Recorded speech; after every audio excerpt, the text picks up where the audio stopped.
หอพิพิธภัณฑ์มีสองคำคือหอพิพิธภัณฑ์และหอพิพิธภัณฑ์พวกน้องคิดว่าสองคำนี้คำใดแม่นคำที่ถูกต้องสำหรับน้องคิดว่าหอพิพิธภัณฑ์ถูกต้องสำหรับน้องแมนหอพิพิธภัณฑ์ห้าฝนที่เป็นหอและห้าฝนที่เป็นหอโอเคพวกน้องคิดว่าคำใดแม่นคำที่ถูกตัวหอน้องก็เคยใช้แต่ตัวหอเฮือนแมวคูดหน้าแมวขูดหน้าขอหรือคอสำหรับน้องแมนใช้ขอไข่มันขูดหน้าผิดรายการเว้าลาวฮู้ลาวความสนับสนุนโดย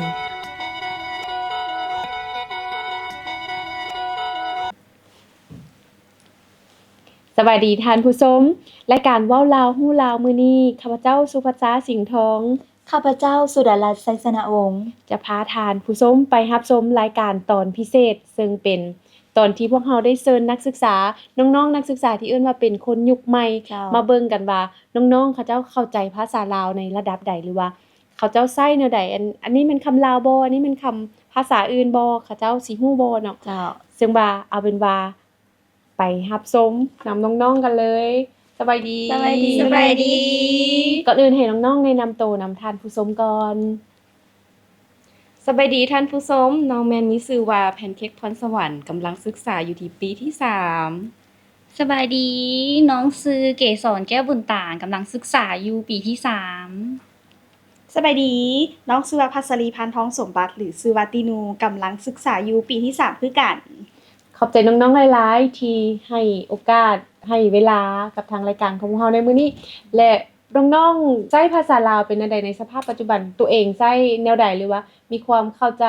คิดเห็นหรือว่าพบปัญหาอย่างใดในการใช้ภาษาลาวสำหรับน้องเองการใช้ภาษาลาวสำหรับน้องแม่นยังมีบางคำที่ยังบ่ฮู้ยังมีบางคำที่ยังสับสนอยู่ว่าควรใช้ตัวหลอบ่หรือว่าตัวลอเพราะว่าสลายแบบภาษาเว้ากับภาษาเขียนมันบ่คือกันและน้องเดแกสอนเดโดยสำหรับน้องเองก็มักหลงคือกันก็จะสงสัยว่าเฮาใช้คำนี้ถูกแล้วบ่หรือว่าควรใช้อีกตัวหนึ่งแต่บางเทื่อก็มักหลงไปใช้ภาษาอื่นเข้ามาโดยและสำหรับน้องเองก็คือมักใช้เป็นภาษาสอดกระจาเป็นต้นแม่นน้องเองเลยที่มักใช้แล้วก็มักหลงว่าคำใดผิดคำใดถูกบางทีเฮาก็ใช้ไปเฮาบ่ฮู้ความหมายก็มีหั้นน่ะจ้ะเจ้าแม่นแล้วขอบใจหลายๆที่มาร่วมรายการนำเฮามื้อนี้บ่ตื่นเต้นติบ่ตื่นเต้นดอกเนาะมีแต่ผู้งามๆและปัจจุบันนี้มีหลายคนก็สงสัยว่าคำใดถูกคำใดผิดหรือว่าใช้แนวใดเรามาเบิ่งกันและมื้อนี้อาจารย์มีคำศัพท์มาช่วยมาทดลองความเข้าใจหรือว่าการใช้ของเฮาเบิ่งว่าเฮาใช้แนวใดพร้อมแล้วหรือยังโดยพร้อมคำนำอิดแม่นคำว่าตัวอย่างเนาะสำหรับเจ้ากับสำหรับเจ้าตัวลอไผใช้คำไหนเด้น้องก่อนน้องใช้ลอลิงลอลิงสำหรับเจ้าน้องก็ใช้ลอลิงน้องใช้ลอลิงใช้ลอลิงคือกัน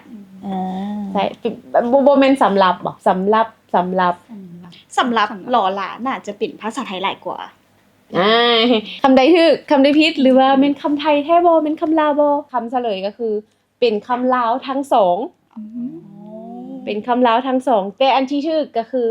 ปัจจุบันใช้คำว่าสำหรับที่เป็นตัวลอหันถูกแล้วตั้งแต่ทำอิฐเนาะปี1932จนฮอดปี1953แม่นใช้คำว่าสำหรับที่เป็นตัวหลออยู่ในวจนานุกรมหรือว่าปึ้มตำราเรียนใช้คำนั้นแต่ว่าหลังจากปี1953เป็นต้นมาก็ถือว่าใช้คำว่าสำหรับที่เป็นตัวลอแทนตัวหลอแต่ก็ยังมีบางคนหรือว่าปึ้มบางเล่มก็ยังปรากฏคำว่าสำหรับที่เป็นตัวหลออยู่แต่ว่าสรุปก็คือพวกน้องตอบถูกแล้วว่าเป็นสำหรับตัวลอ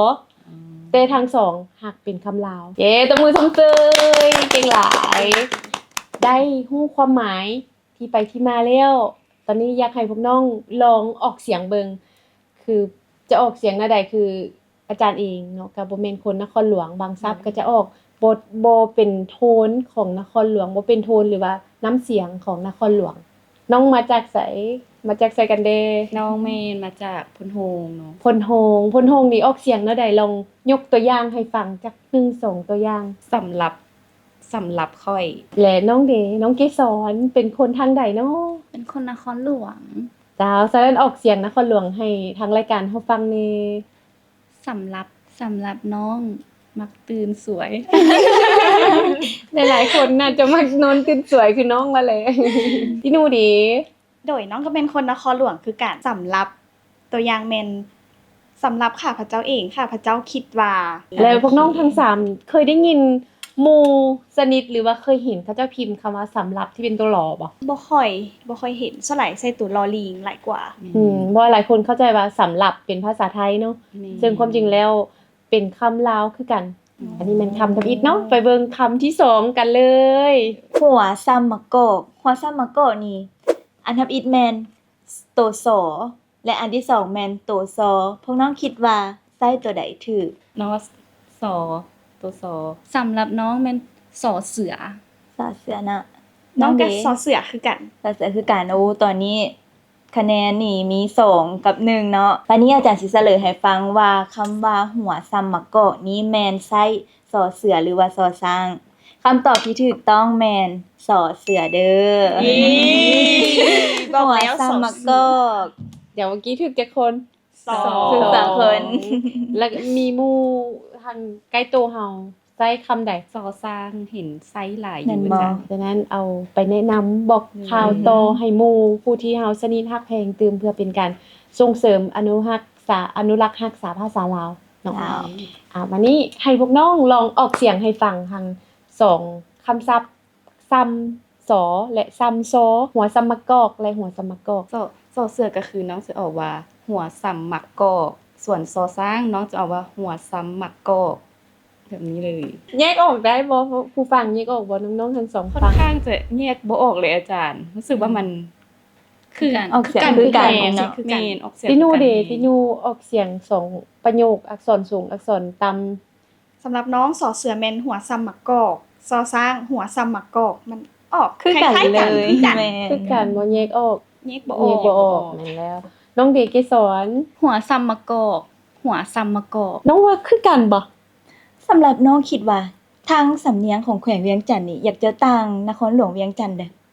เพราะว่าสำเนียงแขวงเวียงจันทน์นี่อาจจะไปทางคล้ายๆ กับสำเนียงของเสียงขวางหลายกว่า แต่ว่าทั้งสองน้องแม่นมาจากนครหลวงเวียงจันทน์เว้าเสียงคือกันเลย แต่ว่าผู้มาจากแขวงเวียงจันทน์อาจจะต่างแหน่ อาจจะเป็นเรื่องของสำเนียงภาษาถิ่นเนาะ แม่น ที่ฟังแล้วแยกออกเลยว่าเฮาผู้ที่เฮาฟังเนาะ แม่น แยกออกว่าซ้ำกับซ้ำที่น้องเพิ่นออกบ่คือกันลอง แม่ เอา น อีกรอบหนึงได้บ่ หัวซ้ำหมักกอก หัวซ้ำหมักกอก เฮาฟัง มีความ มันจะ ต่าง เป็ กัน น แปลกๆหน่อยหนึงจ้ะ แต่ว่าบ่ให้แปลกใจว่าเป็นหยังคือกันสำเนียงเวียงคือออกโสโซคือกันเนาะอักษรเสียงไม้เอกอักษรสูงและอักษรต่ำจะออกเสียงคือกัน หัวซ้ำมะกอกหัวซ้ำมะกอกจะเป็นเสียงเฉพาะเสียงนี้เสียงก็จะคือกัน มาตัวคำศัพท์ต่อไปเลยคำว่าที่อยู่อาศัย พวกน้องใช้คำใดสระอายไม่ไม้หรือสระอายไม่ม้วน น้องไซส์สระไอไม้ไม้ น้องก็ใช้สลายไม้ สลายใหม่ๆคือกัน จักเปอร์เซ็นต์มันจะจักเปอร์เซ็นต์ แสดงว่าฮอมนี้เสียงนี่เป็นเอกสารกันเลย เป็นสระอายไม่ไม้ แม่น แล้ววันนี้พวกน้องเคยเห็นบ่ในสื่อสังคมออนไลน์หรือว่าในโซเชียลที่พวกน้องใช้หรือว่าลินทุกมื้อนี้มีปรากฏเห็นคนใช้ผิดบ่สระอายไม่ม่วนสิมีบ่ ปรากฏเห็นอยู่ เขาเจ้าพิมพ์หรือว่าเขียนเป็นที่อยู่อาศัยเป็นไม่ม่วนนั่นบ่ แม่นสลายแม่นนั่นลงส่วนโตวที่บ่แม่นเพจใหญ่ๆลงสลายเขาเจ้าลงเองแม่นใส่สระไอไม่ม้วนเขาเจ้ามักใส่ จังว่าคำที่ถูกต้องแม่น สลายแม่ไม้ ออกเสียงว่า ที่อยู่อาศัย น้องอาศัยอยู่ไสเกสรน้องอาศัยอยู่ไสอยู่บ้านใด อาศัยอยู่บ้านห้องสุภาพ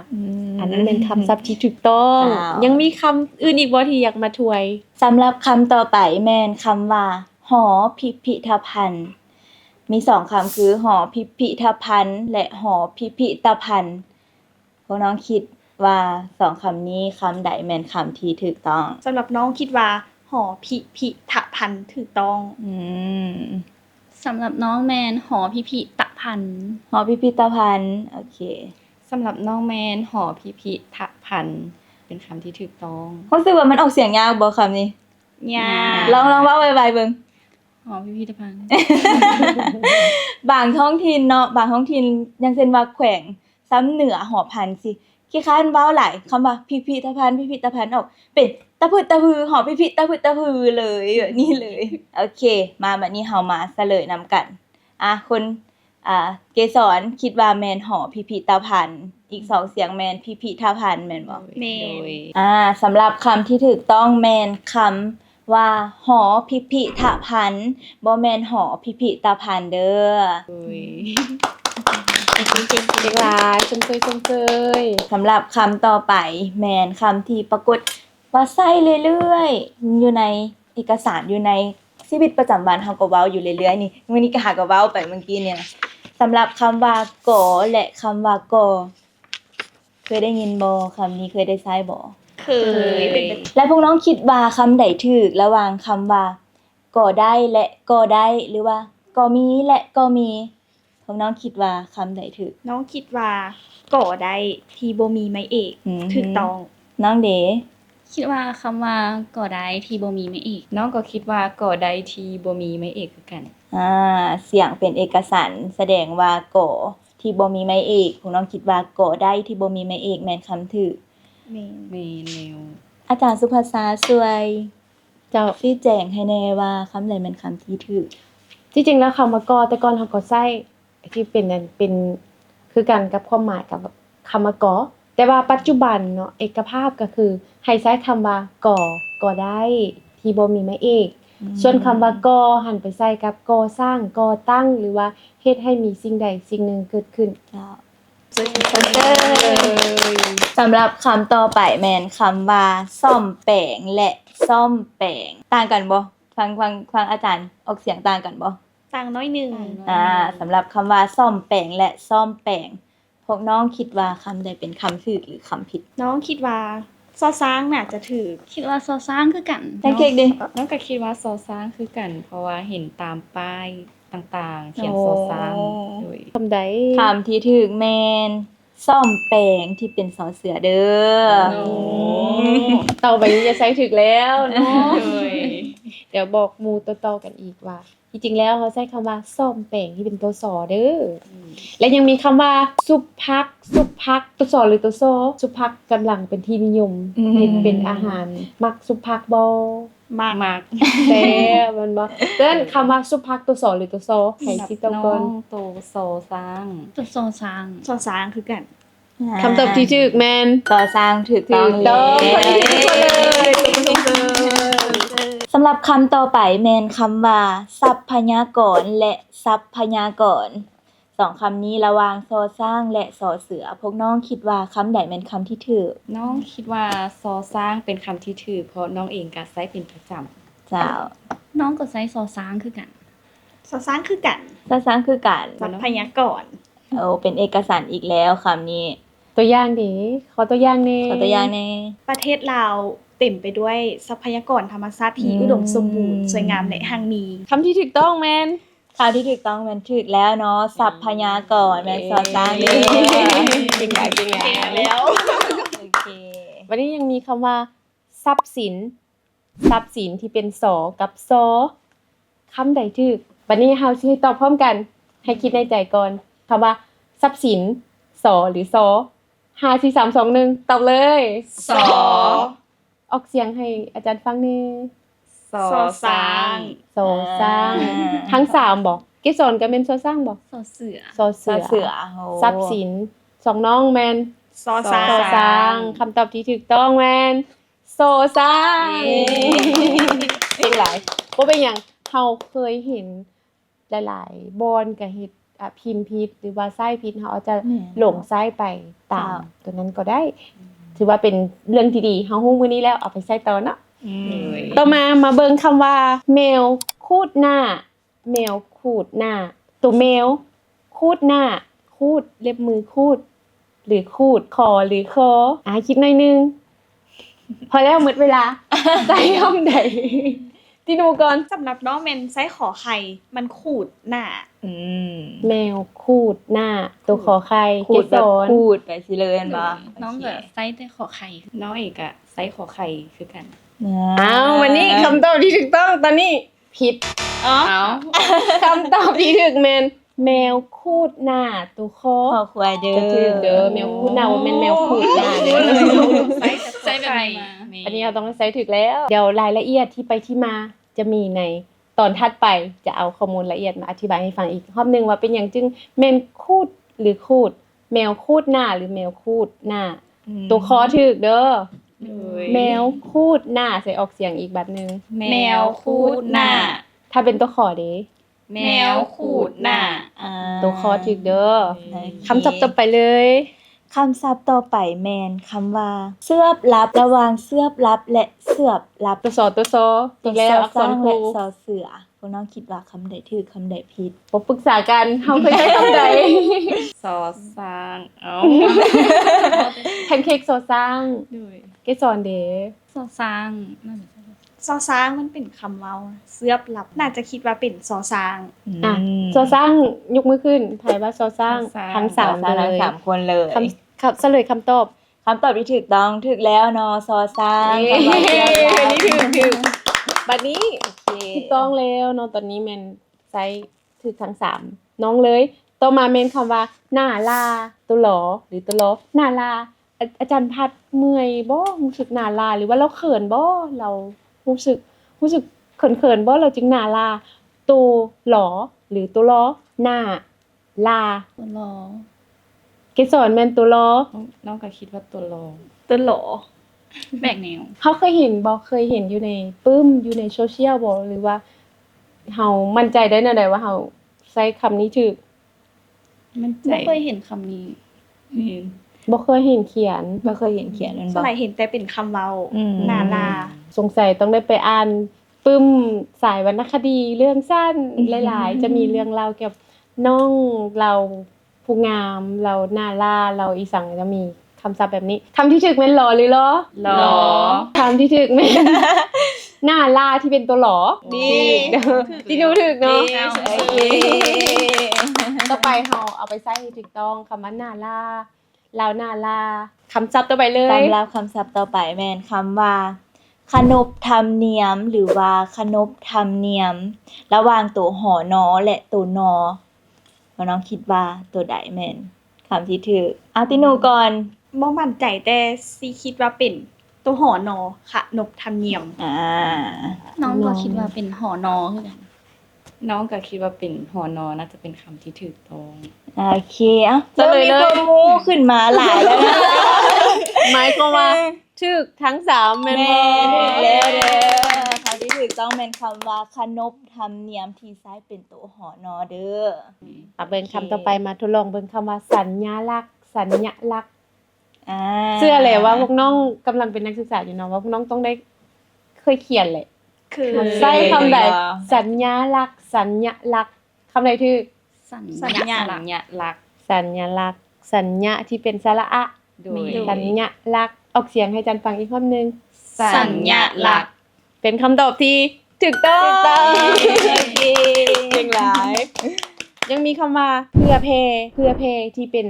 เพื่อตัวผอกับเพื่อตัวพอเคยใช้บ่ เคยใส่ ใช้คำใด ส่วนตัวน้องใส่เป็นผอพึ่ง มาหาใช้คำใด พอเพิ่งคือกัน จินูพอเพิ่งแกสอน ขอเพิ่งบ่ค่อย มั่นใจบ่ คำนี้เคยใช้แต่บ่ค่อยได้ใช้คำนี้ บ่ค่อยได้ใช้บ่ค่อยเขียน มันใจจากเปอร์เซ็นต์ ร้อย เป็นคำตอบที่ถูกต้องอีกแล้วจมเจย เจอ เพื่อเพเป็นตัวผอ สำหรับคำต่อไปแม่นคำว่าห้าฝนที่เป็นหอ และห้าฝนที่เป็นหอพวกน้องเคยรู้จักว่าห้าฝนอ่ะมันมีลักษณะแนวใดห้าฝน ฝนมันตกลงแห้งๆ อ่าแม่นแล้วเนาะ อยู่ในปฏิทินบ่ก่อนปีใหม่ลาวเนาะเอาว่า ปีนี้ฝนมีจักห้าเคยได้ยินเคยอ่านบ่ บ่ ปีนี้ต้องได้อ่านแล้ว ก่อนปีใหม่ลาวปีนี้ ได้ยินอยู่ โอเค พวกน้องคิดว่าคำใดแม่นคำที่ถูก อ่ะมัน น้อง เสียง คิดว่า กัน น่าจะตัวหอ อ่า หอเฮือน น้องก็เคยใช้แต่ตัวหอเหือน อ่า คิดว่าหอเฮือนคือกัน คำตอบที่ ผิดเด้อ หาฝนแมนหอเด้อตัวหอหานเด้อจึงเป็นคำที่ถูกมาสู่คำสุดท้ายของมื้อนี้แล้วเนาะแม่นคำว่าฮอนคำที่แม่นตัวหอ หรือว่าฮอนคำที่แม่นตัวหอพวกน้องคิดว่าคำใดเป็นคำที่ถูกฮอนคำน้องคิดว่าหอเฮือนฮอดคำ อืม เป็นคำที่ถูก น้องก็คิดว่าหอเฮือนเป็นคำที่ถูก โดยฮอหึง เฮางั้นคือกัน โดย โอเคถูกต้องแล้วเนาะชมเชย เป็นหลาย เอาเป็นว่ามื้อนี้เอาเท่านี้ก่อนเนาะ จ้า น้องๆคือสิเมื่อยหน่อยหนึง มวนบ่ ม่วน มาอีกบ่ มา ต้องมาอีกเด้อขอบใจน้องๆหลายๆ ฝากรายการถึงมิตรฮักแฟนรายการถึงท่านผู้ชมให้ติดตามรับชมรายการเว้าลาวฮู้ลาวเพื่อจะได้ฮู้ความหมายคำศัพท์หรือว่าคำถูกคำผิดจึงนำเอาไปใช้ถูกต้อง สำหรับน้องเองก็อยากเชิญชวนหมู่เพื่อนทุกคนเข้ามาเบิ่งรายการเว้าลาวฮู้ลาวที่เป็นรายการที่มีประโยชน์และก็มีความสำคัญในด้านการใช้ภาษา เพื่อจะเฮ็ดแนวใดให้เฮารักษาวัฒนธรรมเอาไว้โดย แม่นตามที่เห็นในโซเชียลก็คือมีคนใช้ภาษาลาวใช้คำผิดหลายเนาะ อันดีใจหลายที่ได้มาออกรายการนี้เฮ็ดให้ฮู้คำศัพท์ใหม่ๆฮู้ว่าตัวเองเขียนผิดมาแต่ดน แต่ว่าฮู้ตัวนี้ว่าใช้ตัวนี้ อยากเชิญชวนทุกคนให้มาเข้าใจนํกันกับรายการเว้าลาวฮู้ลาว น้องเองก็เช่นกันเนาะก็เห็นดีกับหมู่ทั้งสองคนเนาะเพราะรายการนี้เป็นรายการที่สำคัญหลายและมีประโยชน์หลายต่อเฮาทุกคนในสังคมบ่ว่าจะเป็นรุ่นน้อย รุ่นผู้เฒ่ารุ่นหนุ่มอยากให้ทุกคนได้ลองมาติดตามรายการเว้าลาวฮู้ลาวของพวกเฮาเบิ่งเด้อเพราะรายการของพวกเฮาแม่นมีประโยชน์หลายเพราะว่ามันจะได้พาให้เฮาได้ฮู้นำใช้ภาษาลาวใช้ศัพท์ที่ถูกต้องและอาจจะบ่ได้ใช้ผิดไปในอนาคตในระยะยาว แม่นแล้วท่านผู้ชมเพื่อใช้ภาษาลาวให้ถูกต้องหรือว่าบ่หลงบ่สับสนเฮาต้องเริ่มตั้งแต่การเว้าให้ถูกต้องศึกษาให้ฮู้ว่าอันนี้เป็นคำใดหรือว่ามาศึกษานำรายการเว้าลาวฮู้ลาวเฮานี่แหละว่าใช้คำใดเมื่อฮู้แล้วพยายามใช้ให้ถูกต้องแม้แต่ภาษาเว้าและนำไปเขียนไปค้นคว้าและบ่ใช้ภาษาซอดกระจาหรือภาษาอื่นมาปนเพื่อบ่ให้เฮาลืมหรือว่าบ่ให้มันกลืนเข้าไปโดยที่บ่ฮู้โตว แม่น ดังนั้นติดตามรับชมรายการเว้าลาวฮู้ลาวเลยมาฮอดนี้ขอบใจบรรดาท่านผู้ชมหลายๆที่ให้เกียรติติดตามรับชมรายการตั้งแต่ต้นจนจบและขอบใจน้องๆทั้ง3ที่ ขอบใจ ให้เกียรติมาออกรายการนำพวกเขาและมาทดสอบทดลองความรู้สาระความรู้ดีๆนํกันและหวังว่าจะพบกันได้อีกมาอีกเนาะ โดย เอาเป็นว่ามาฮอดนี่พวกเขาทั้ง2และน้องๆทั้ง3น้องปิดรายการพร้อมกัน รายการเว้าลาวฮู้ลาว รายการเว้าลาวฮู้ลาว เป็นรายการที่จะพาทานไปรู้จักกับเสน่ห์ของภาษา วัฒนธรรม และวรรณคดีลาว ผ่านมุมมองของผู้ฮู้และผู้เชี่ยวชาญด้านภาษา จะมาชี้แจงเกี่ยวกับภาษาลาวให้ถูกต้อง ในการใช้ชีวิตประจำวันและในสื่อต่างๆ ซึ่งออกอากาศทุกๆวันเสาร์เวลา 10 โมงหา 10 โมง 30 ทางสถานีโทรภาพนครหลวงเวียงจันทร์ VTE 9 และทางช่อง YouTube Facebook TikTok ที่มีชื่อว่า VTE 9 Live อย่าลืมติดตามรับชมเด้อ